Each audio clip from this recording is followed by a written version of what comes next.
The pristine white marble of Margaret's foyer reflected the twinkling lights from her 12-foot Christmas tree, casting rainbow prisms across the walls of her Georgian colonial home.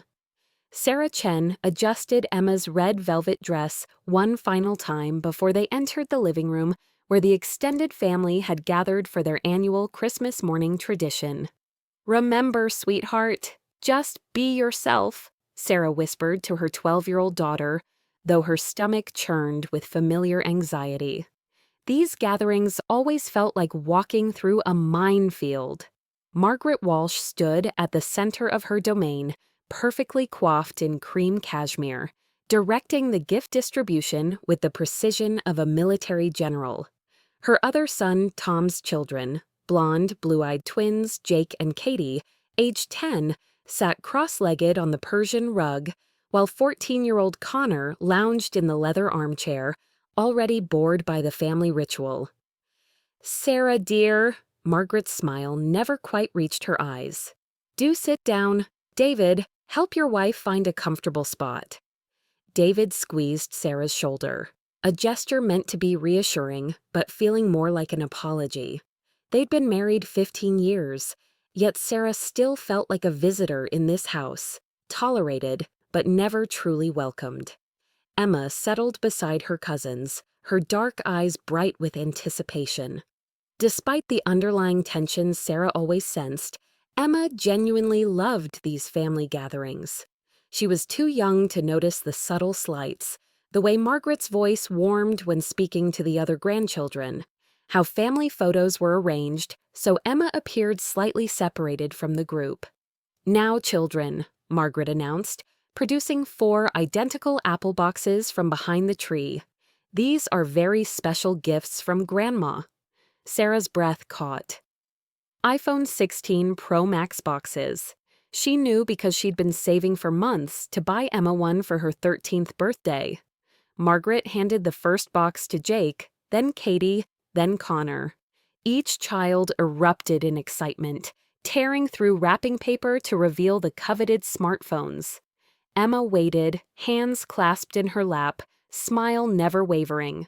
Margaret surveyed the chaos of wrapping paper and delighted squeals, then looked directly at Emma. "Now, sweetheart, your gift is under the tree, the red box." Emma retrieved a small package, her smile faltering slightly at its size. Inside was a basic flip phone, the kind designed for emergencies. "Because," Margaret said, her voice carrying across the suddenly quiet room, "some children need to learn the value of earning things instead of having everything handed to them." The silence stretched like a rubber band about to snap. Jake and Katie stared at their new phones, suddenly uncomfortable. Connor shifted in his chair, avoiding eye contact. Tom cleared his throat awkwardly while his wife Lisa studied her hands. Emma's face crumpled for just a moment before she forced a smile. "Thank you, Grandma. It's very practical." Sarah's vision blurred with rage. She watched her daughter, brilliant, kind, honor roll student Emma, graciously accept this deliberate humiliation while her cousins received $1,000 gifts for simply existing.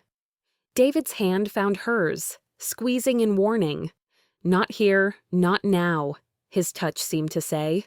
But Sarah saw the truth in his averted gaze. He'd known. He'd known and said nothing. "Well," Margaret clapped her hands together, "shall we have breakfast?" "I've prepared quite a spread." As the family dispersed toward the dining room, Sarah remained frozen in place, watching Emma carefully pocket her flip phone while her cousins compared iPhone features.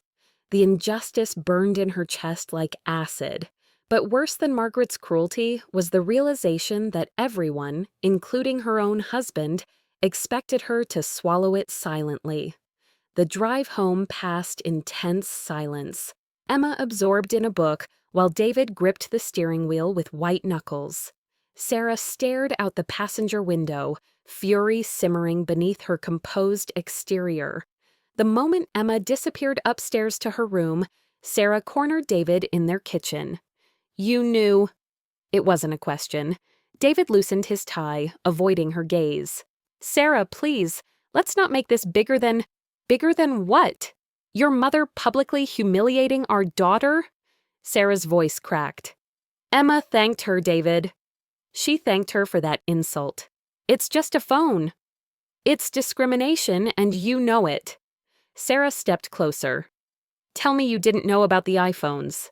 David's shoulders sagged. Mom mentioned getting the kids' phones. I hoped she meant all of them. You hoped? Sarah's laugh was bitter. You knew she didn't include Emma, and you said nothing. What was I supposed to do? Start a fight on Christmas morning? Sarah grabbed his phone from the counter. What's your passcode? Sarah, you're being... Give me the damn passcode, David. His fingers trembled as he unlocked it.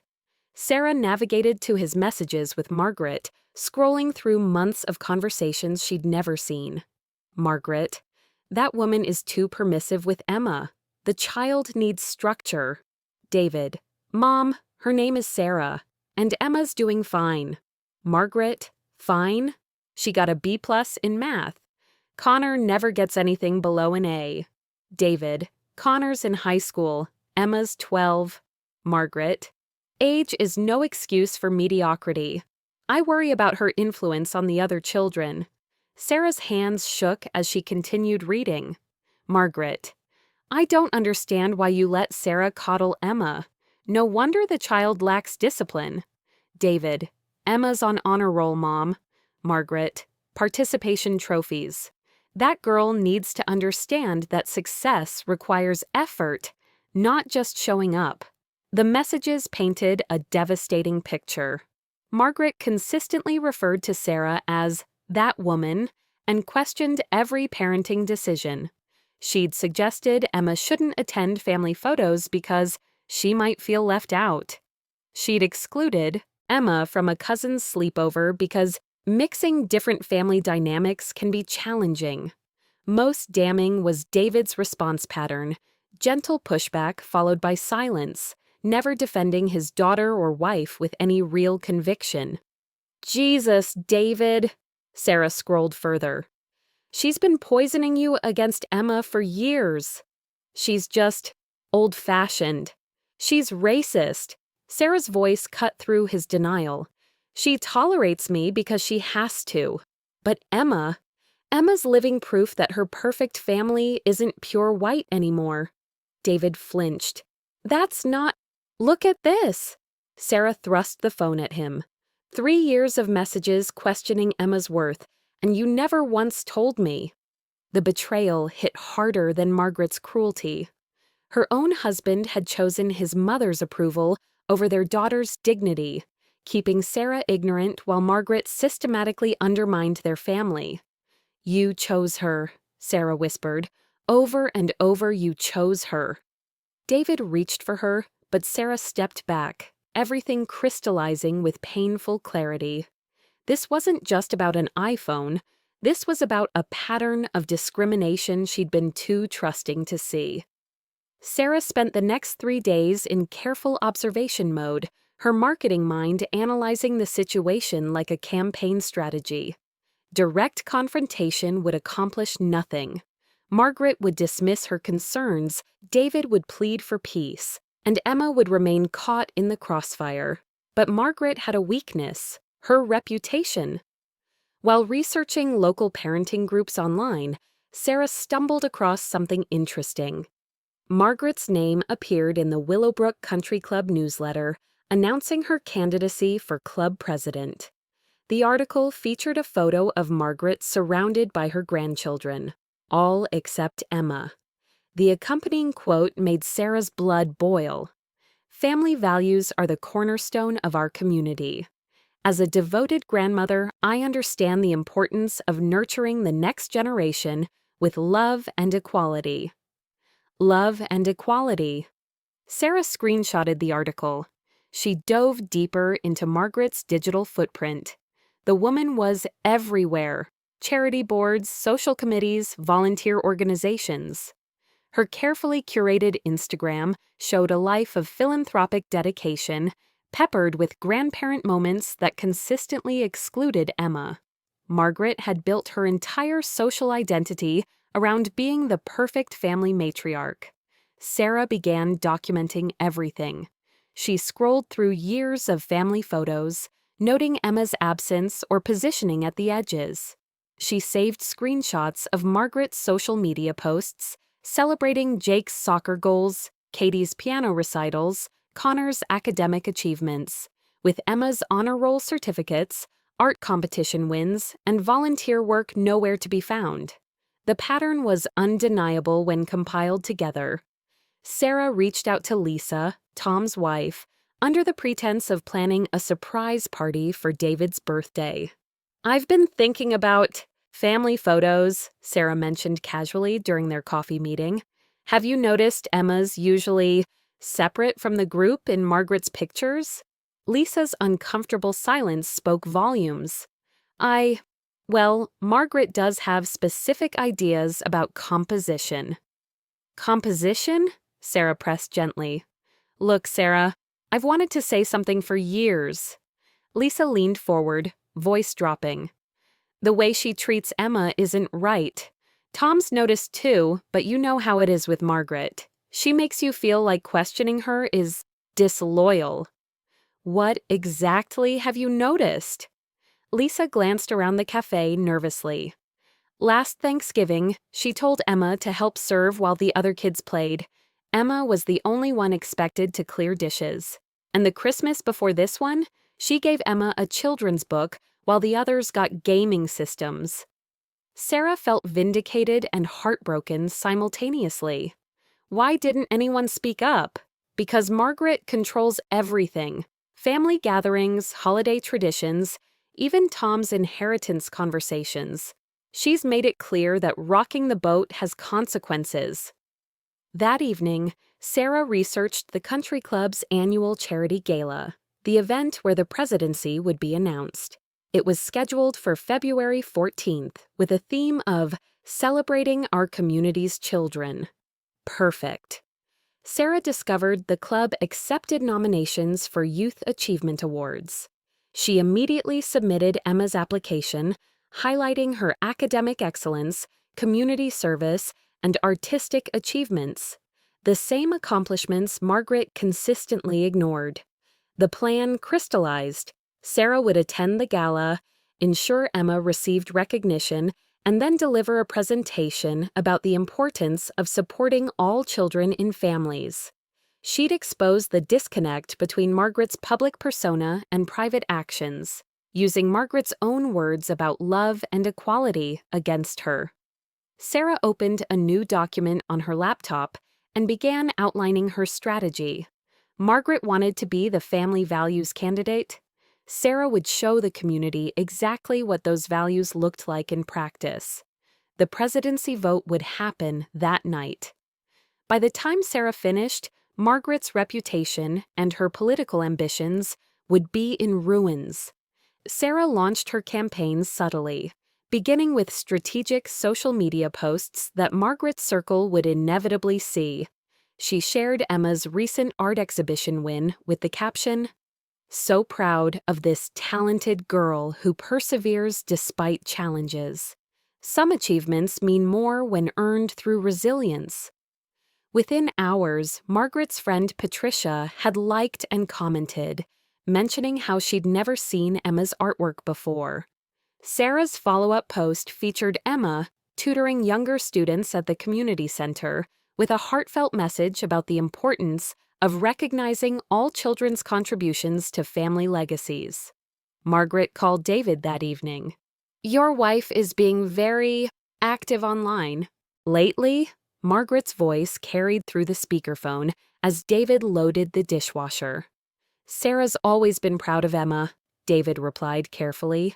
"Of course, but some of her posts seem pointed, almost like she's trying to make a statement." Sarah continued Phase 2 the following week, attending Margaret's book club at the country club. She'd never shown interest before, which made her sudden appearance noteworthy. "Sarah, how lovely to see you here." Margaret's smile was strained as she introduced Sarah to the dozen women gathered in the club's reading room. During their discussion of Little Fires Everywhere, Sarah skillfully steered the conversation toward parenting philosophies and family dynamics. When Margaret mentioned the importance of consistent discipline across families, Sarah nodded thoughtfully. It's fascinating how different family members can have such varying approaches to children, Sarah mused. I've observed that sometimes grandparents might unintentionally show preferences without realizing it. The research on favoritism's impact on child development is quite sobering. Several women shifted uncomfortably. Margaret's jaw tightened almost imperceptibly. Well, I certainly hope any grandmother would treat all their grandchildren equally, said Helen, the club's treasurer. Children are so perceptive about these things. After book club, Sarah lingered to chat with individual members about their own family experiences.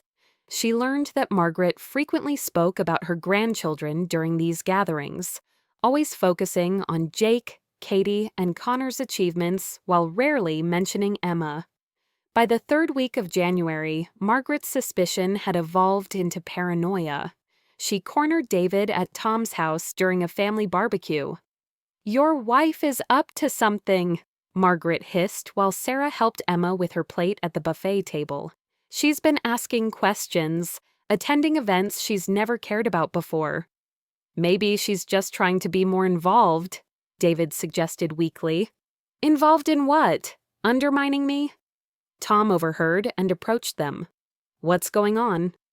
"Your mother thinks Sarah has some agenda," David explained. Tom glanced toward his wife, Lisa, who was deep in conversation with Sarah about school fundraisers. Lisa mentioned Sarah's been more social lately. Maybe she's just branching out. But Margaret wasn't convinced. She began her own counter-campaign, calling family members to express concerns about Sarah's recent behavior. She suggested to David's aunt that Sarah might be going through some kind of midlife crisis. "She's been very focused on Emma lately," Margaret told anyone who would listen. "Almost obsessively so. I worry she's putting too much pressure on the poor child to prove something." However, Margaret's efforts backfired. When she tried to convince her neighbor Joyce that Sarah was being dramatic about family dynamics, Joyce responded with confusion. "But didn't you tell me at Christmas that you were concerned Emma wasn't developing proper work ethic? That's why you gave her that basic phone instead of the smartphones?" Margaret's face flushed. That was taken out of context. Meanwhile, Sarah's careful cultivation of relationships was bearing fruit. Country club members who'd previously known her only as David's wife now saw her as articulate and engaged. When Margaret tried to suggest Sarah was stirring up drama, several women defended her.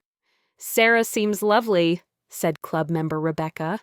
"And that daughter of hers is remarkable. Did you know she volunteers at the Literacy Center?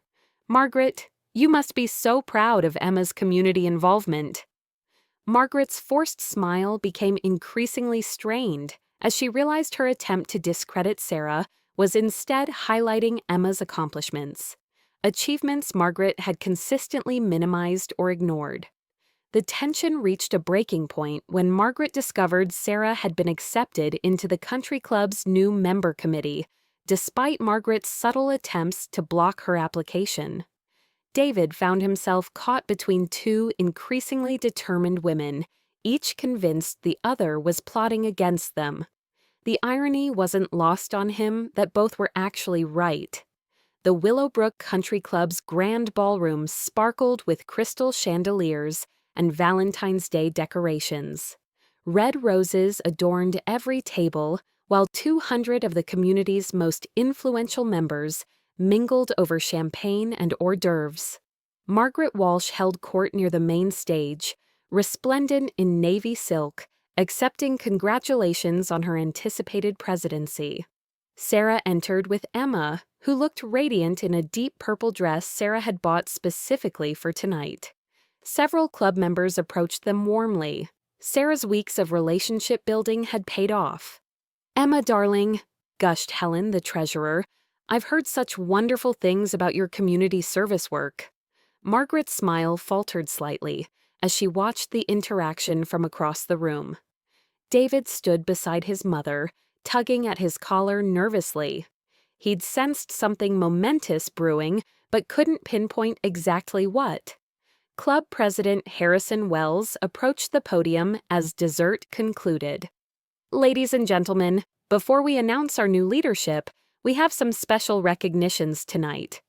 Our Youth Achievement Awards celebrate the remarkable young people in our community."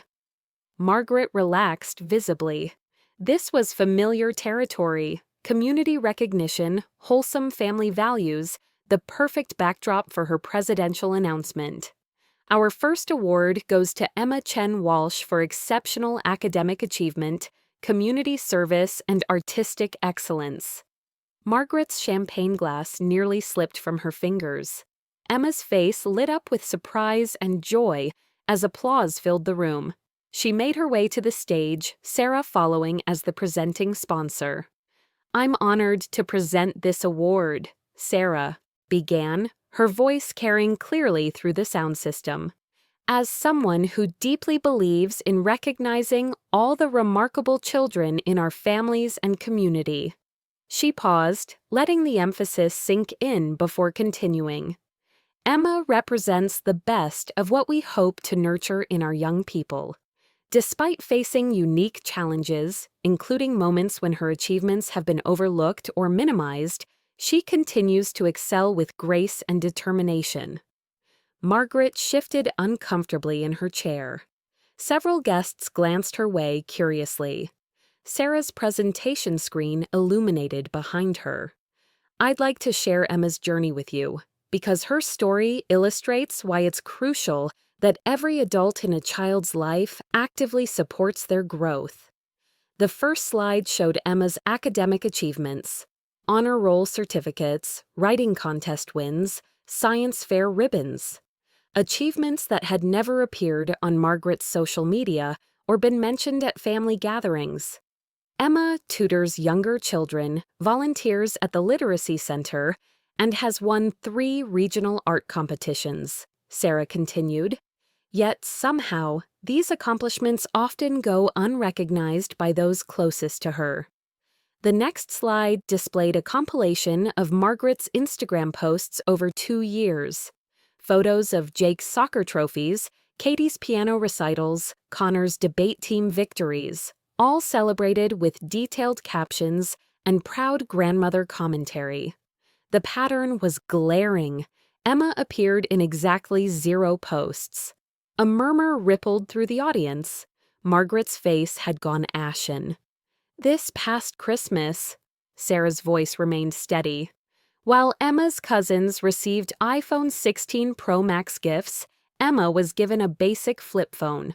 The explanation was that some children need to learn the value of earning things."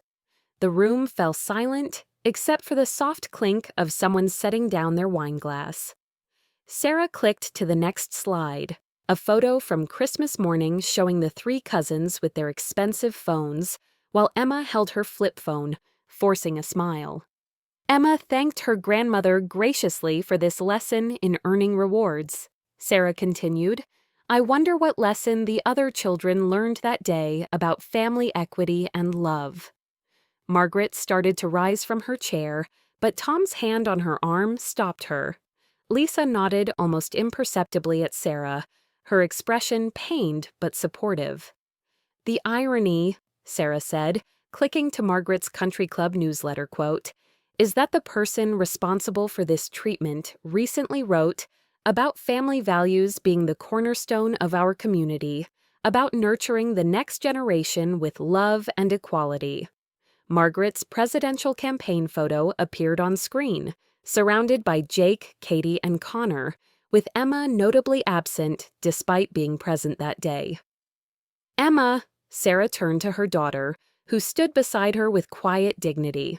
"Would you like to say something?" Emma approached the microphone, her voice clear and strong. I've learned that my worth doesn't come from what others think of me or how they treat me.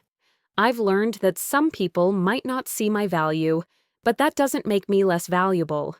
And I've learned that my mom will always fight for me, even when it's hard."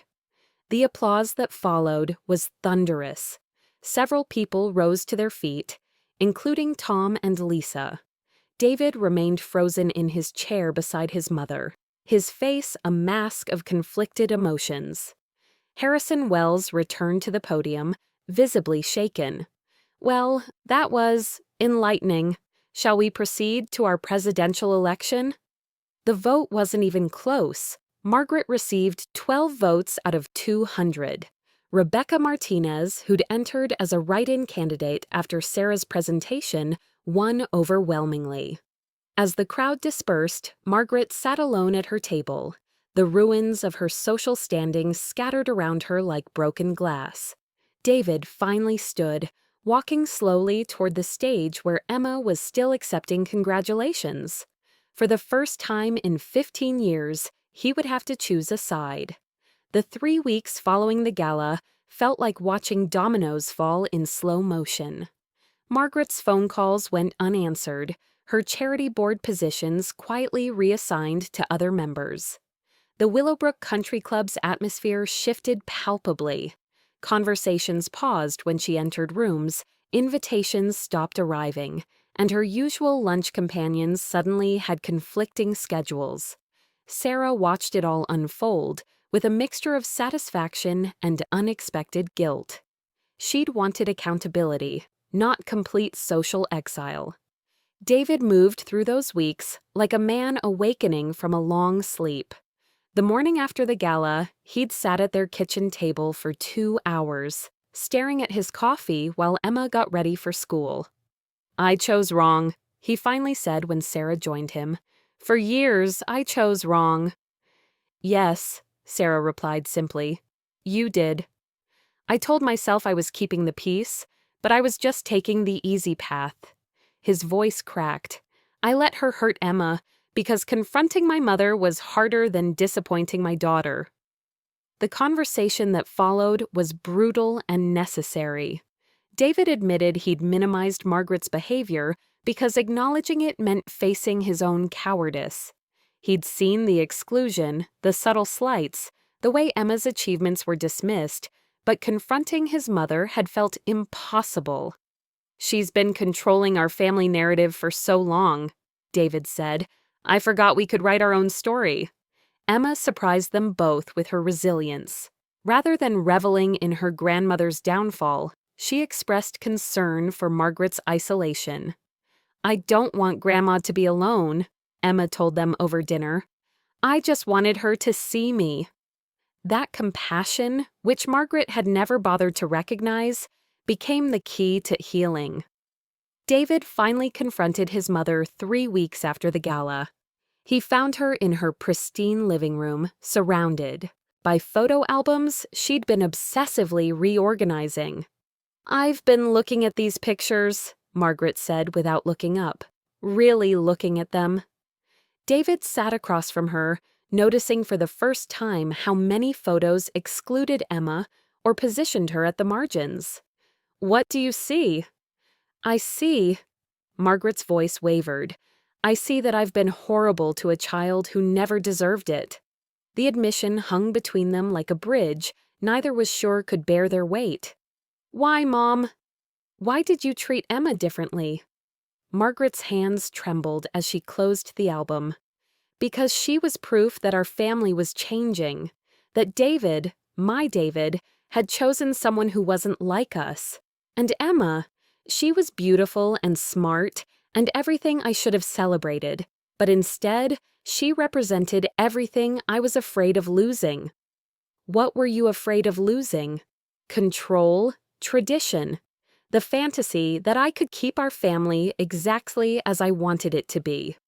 Tears streamed down Margaret's face. "I turned a little girl into a symbol of my own fears instead of seeing her as my granddaughter." David's ultimatum was firm: family therapy or no contact with Emma. Margaret chose therapy, though the road was long and often painful. Dr. Reynolds, their family counselor, helped Margaret understand how her unconscious bias had manifested as deliberate cruelty. The therapy sessions were grueling. Margaret had to confront decades of ingrained prejudices, while David learned to advocate for his family instead of mediating conflicts. Sarah worked through her own anger and the trust issues David's betrayal had created. Emma, with wisdom beyond her years, set clear boundaries. She would rebuild a relationship with her grandmother, but only if Margaret earned it through consistent, respectful behavior. 6 months later, Margaret attended Emma's 8th grade graduation. She sat in the second row, applauding enthusiastically when Emma received the Academic Excellence Award. Afterward, she approached Emma tentatively. "I'm proud of you," Margaret said, the words coming easier now after months of practice. "Thank you, Grandma," Emma replied, offering a cautious but genuine smile. Margaret's social rehabilitation was slower. Some relationships proved irreparable, but she gradually found her place in a smaller, more authentic circle. She volunteered at the literacy center where Emma tutored, learning to see her granddaughter's world through new eyes. The family dynamics shifted permanently. Tom and Lisa felt empowered to call out problematic behavior, creating a healthier environment for all the grandchildren. David became fiercely protective of Emma, overcompensating at times but learning to balance advocacy with allowing Emma her own voice. Sarah's marriage survived, strengthened by the crisis that had nearly destroyed it. She'd learned that sometimes love requires fighting, even when fighting feels destructive. Emma thrived, her confidence unshakable now that she understood her worth wasn't determined by others' perceptions. She kept the flip phone Margaret had given her as a reminder that she could find value in anything. The revenge had accomplished more than Sarah intended.